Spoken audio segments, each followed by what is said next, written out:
한국 남자들이 모이면 제일 많이 하고 또 좋아하는 이야기는 아마 군대 이야기일 것입니다.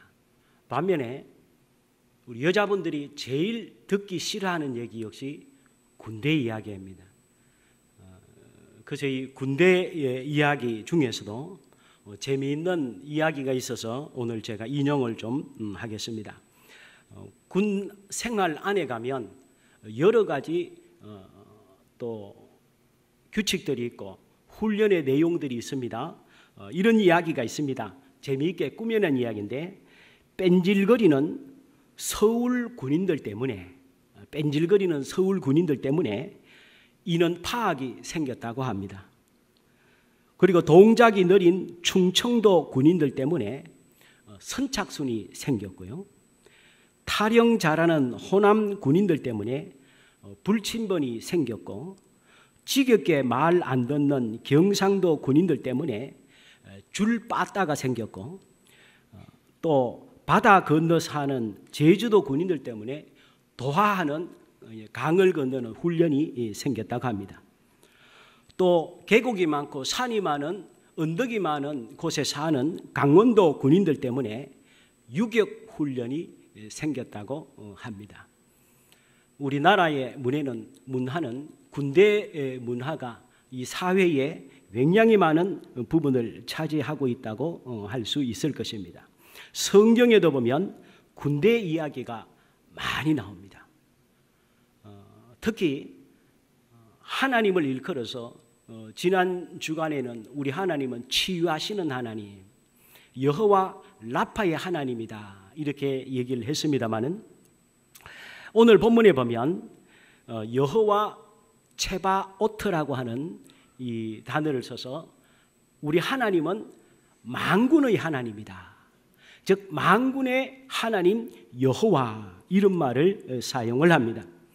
왜 하나님을 만군의 여호와라고 하는가? 이 만군이라는 말은 군대 용어이죠. 그래서 만군의 하나님, 의미를 따진다면, 그대로 본다면 만 명의 군인의 하나님이다.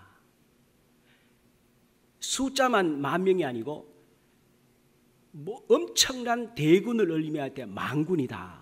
그래서 우리 하나님은 세상에서 가장 크고 가장 위대한 군대의 지휘관이다, 사령관이다.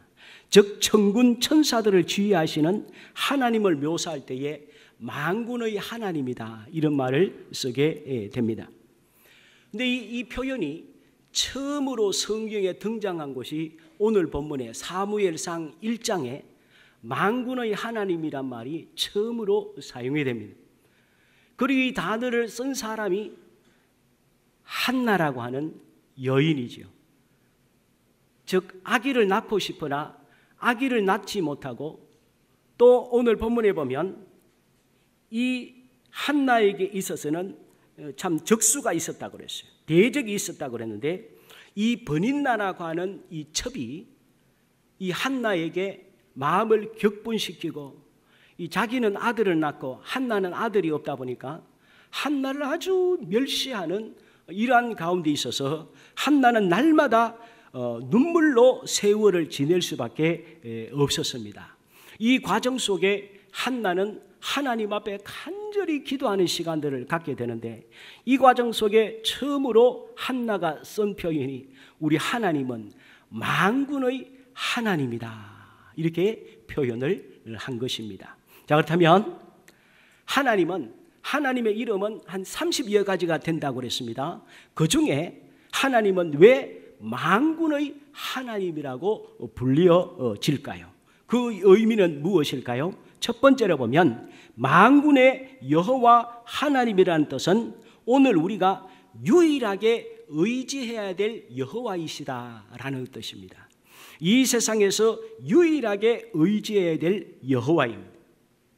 이 한나가 이 버닌나로 통해서 아이를 낳지 못해서 너무 멸시를 받고 괴로움을 당하다가 어느 절기가 되어서 이제 실로에 있는 성막이 있는 곳으로 가게 됩니다. 그곳에서 자기의 고통을 하나님 앞에 간절하게 아리기 시작합니다. 사무엘상 읽은 우리 본문 1장 10절에 보니까 한나가 마음이 괴로워서 여호와께 기도하고 통곡하며 서원하여 가로되 만군의 여호와여, 만일 주의 여종의 고통을 돌아보시고 나를 생각하시고 주의 여종을 잊지 아니하사 아들을 주시면 내가 그의 평생에 그를 여호와께 드리고 삭도를 그 머리에 대지 아니하겠나이다.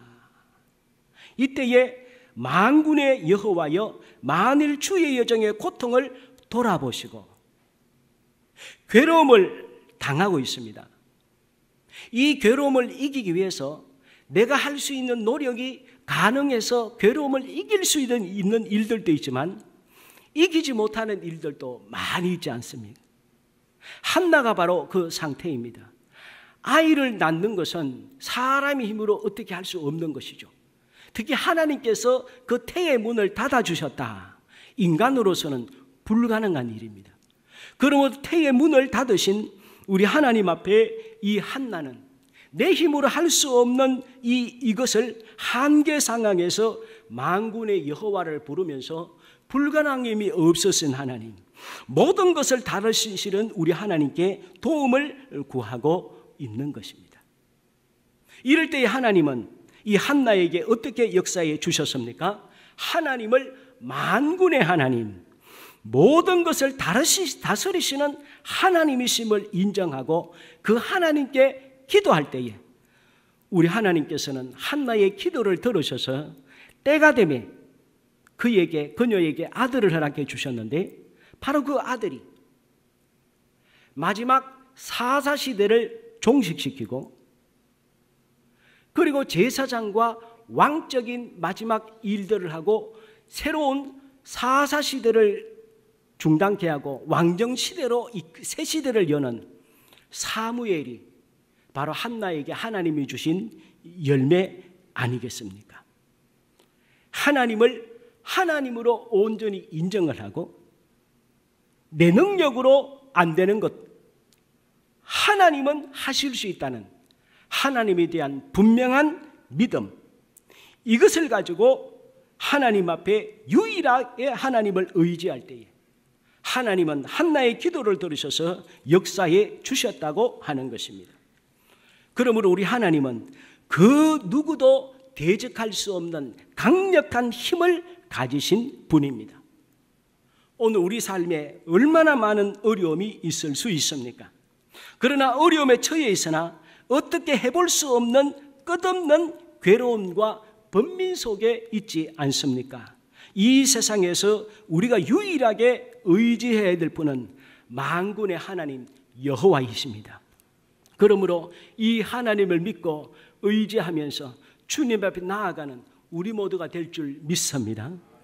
지금 북한이 문이 많이 열려지고 있고 지금 북한의 지도부 역시 강력한 절대 힘을 휘둘렀지만 갈수록 이제는 약해져 가고 있습니다. 남한과 북한에 지뢰가 없는 무사히 건널 수 있는 통로가 열리게 되고 이 모든 북한 문이 열리고 북한이 될 수 있는 저 모든 것이 어떻게 우연이겠습니까? 오늘 우리 이 땅에 우리 믿음의 선조들이 구국 기도회를 얼마나 많이 했습니까? 하는 저 북한에도 복음으로 통일되게 하여 주십시오. 북한도 언젠가 하나님 저들에게도 구원을 허락하여 주십시오. 온 방방곡곡에 구국 기도회를 얼마나 많이 했고 또 북한에도 지하교회에 숨어있는 교인들이 그 나라를 위해서 얼마나 기도를 많이 했겠습니까? 하나님께서는 세상에서는 절대로 북한 문이 열릴 수도 없고 북한은 무너지지 않을 것이라는 그런 마음도 많이 가졌지만 그러나 하나님이 하시면 그 하나님의 뜻을 누가 거스를 수 있겠습니까? 오늘 혹이라도 개인적으로 너무 무력하게 여겨지고 불가능하게 보이지는 어려움 속에 있으십니까? 한나가 만군의 하나님 여호와를 불렀던 것처럼 오늘 우리 삶에 만군의 하나님을 부르면서 기도하심으로 통해서 응답받는 우리의 삶이 될 줄 믿습니다. 또 성경에 보면 이 만군의 하나님의 뜻은 무엇입니까? 권능의 하나님이시라는 뜻입니다. 권능의 하나님. 사무엘상 17장 41절에서 49절 말씀에 보면 이스라엘과 블레셋이 전쟁이 붙었습니다. 그런데 다윗 가정에 아버지 이새는 아들들이 많이 있었죠. 한 8명 정도 있었습니다. 그런데 그 당시에 전쟁이 워낙 위중을 해서 아들이 3명이나 전쟁에 참여했어요. 그러니 아버지 입장에서는 자기 아들들이 살아있는지 죽었는지 너무너무 걱정이 되지 않습니까? 그러니까 막내인 다윗에게 떡덩이와 여러 가지 음식을 싸주면서 네 형들이 잘 지내는지 가서 좀 보고 오라고 다윗에게 신부를 보냅니다. 이때 다윗의 나이가 10대 한 중후반 그 정도 어린 나이였는데 양을 치다 말고 이제 형들이 안전하게 있는 전쟁터로 가게 됩니다.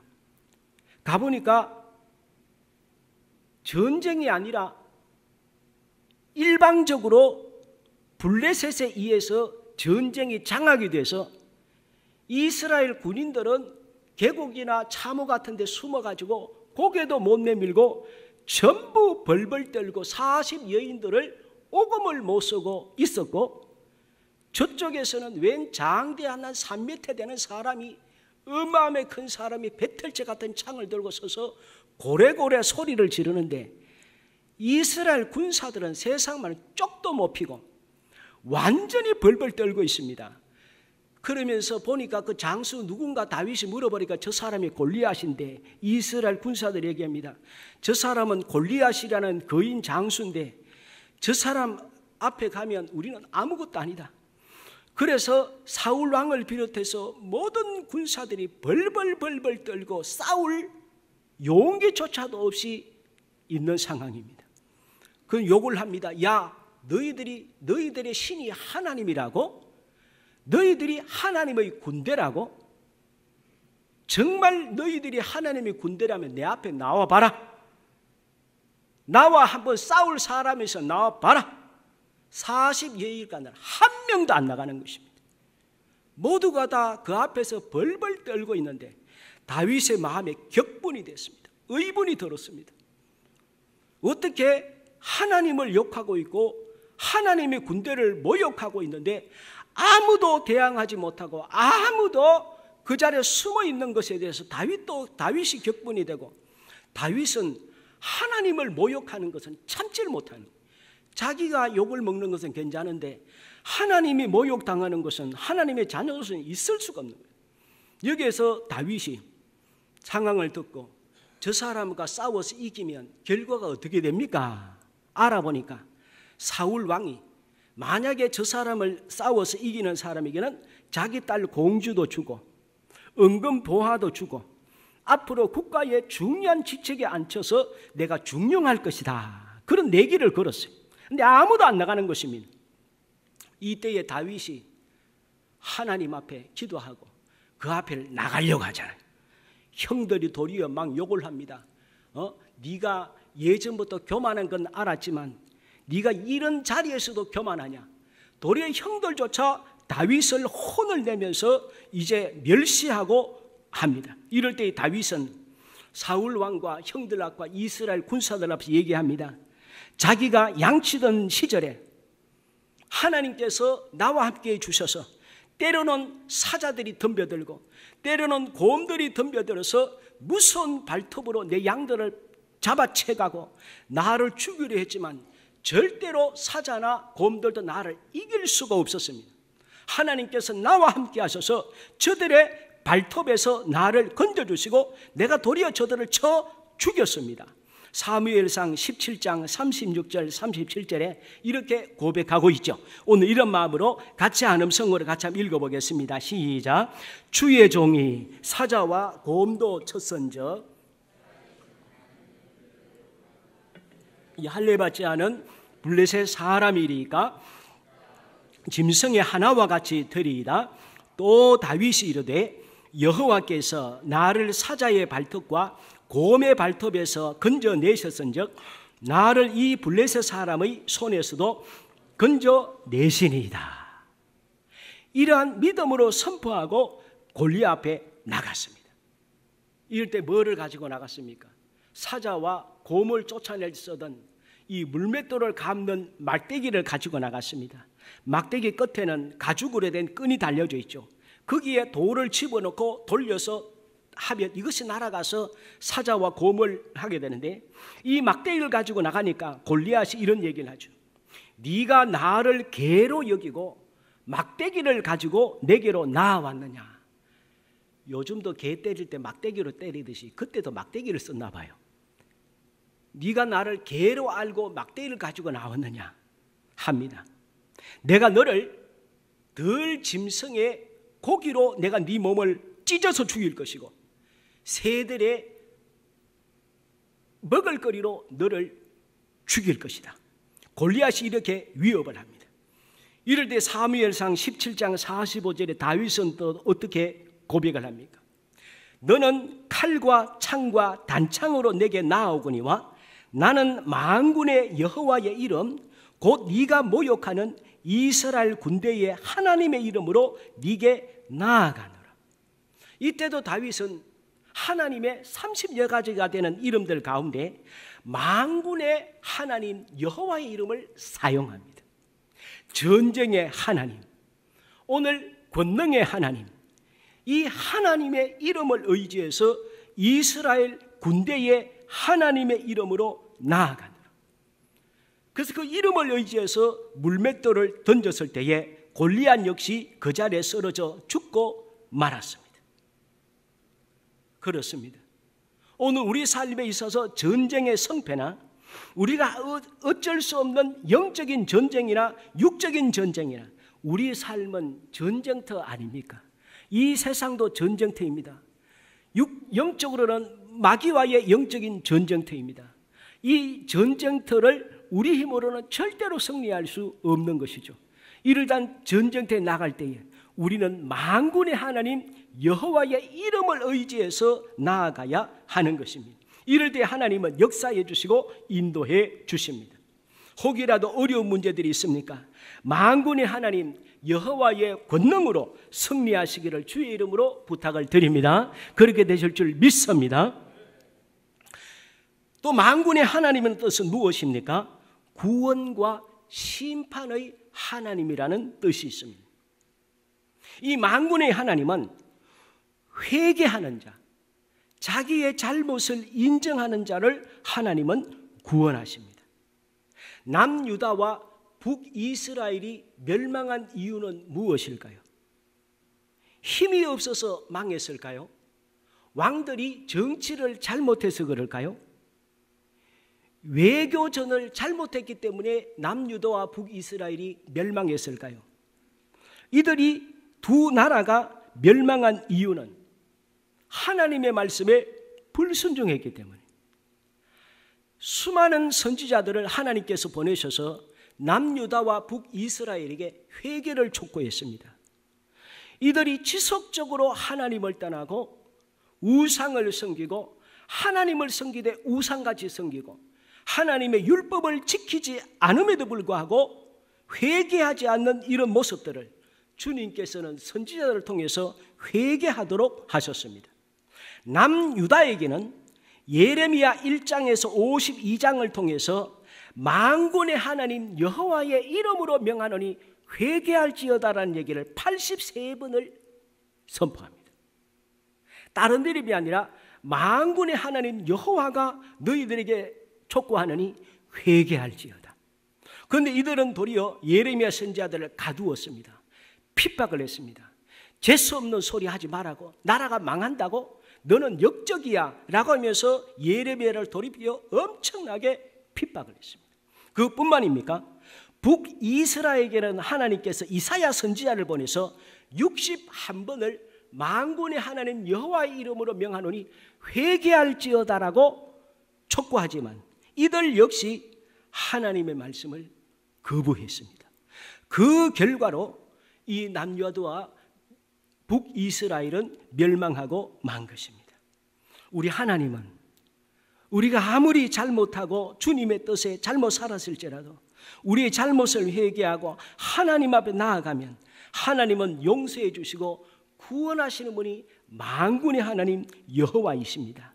이사야 31장 5절에 주님께서 우리에게 말씀하셨습니다. 우리 같이 한번 한 음성으로 봉독하겠습니다. 시작.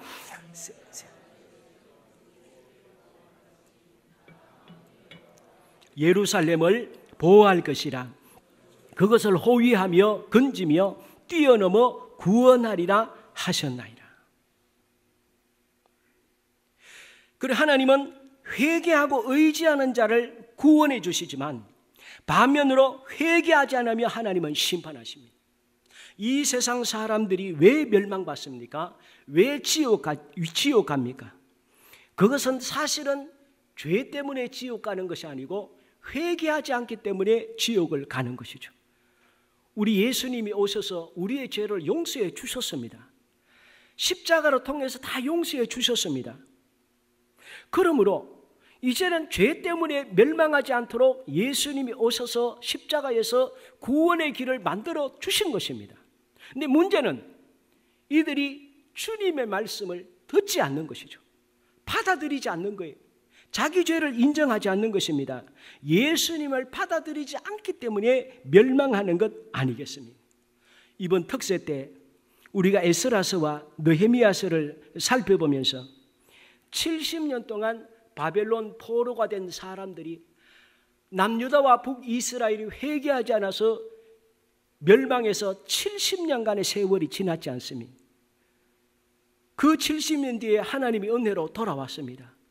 처음에는 조상들의 잘못을 반면교사로 삼고 회개하고 하나님 중심으로 살려고 최선을 다합니다. 그러다가 조금만 시간이 지나고 나니까 또다시 이들은 교만해졌습니다. 마음이 자고해졌습니다. 하나님 말씀을 불순종하고 어기게 되었습니다. 하나님을 만홀히 여겼습니다. 세속화가 되었습니다. 그래서 하나님께서는 또 선지자들을 보내셔서 이스라엘의 잘못들을 말씀하십니다. 이때에 하나님이 쓰신 표현이 또 만군의 하나님 여호와입니다. 학개서에 보면 1장에서 2장에 만군의 하나님 여호와 이름으로 명하노니 회개할지어다 13번을 촉구합니다. 스가랴서 1장에서 14장에 보면 52번을 만군의 하나님 여호와라는 표현을 써서 회개를 촉구합니다. 말라기 1장에서 4장에 24번에 걸쳐서 만군의 하나님이 이루느라 회개할지어다고 촉구합니다. 만약에 이것을 받아들이지 않으면 심판할 것이라고 말씀하시는 것이죠. 말라기 2장 2절에 보면 만군의 여호와가 이루느라 너희가 만일 듣지 아니하며 마음에 두지 아니하여 내 이름을 영화롭게 하지 아니하면 내가 너희에게 저주를 내려 너희의 복을 저주하리라. 내가 이미 저주하였나니 이는 너희가 그것을 마음에 두지 아니하였음이니라. 이때에 이스라엘 백성들이 또 순종하지 않습니다. 그래서 이때로부터 말라기 선지자 시대부터 하나님의 계시가 끊어지죠. 그래서 예수님이 오실 때까지 무려 400년간 하나님의 계시가 중단이 되죠. 하나님이 더 이상 이스라엘에게 말씀하지 않습니다. 오늘 우리 만군의 하나님은 주님의 뜻에 순종하면 어떤 상태에서도 구원하시지만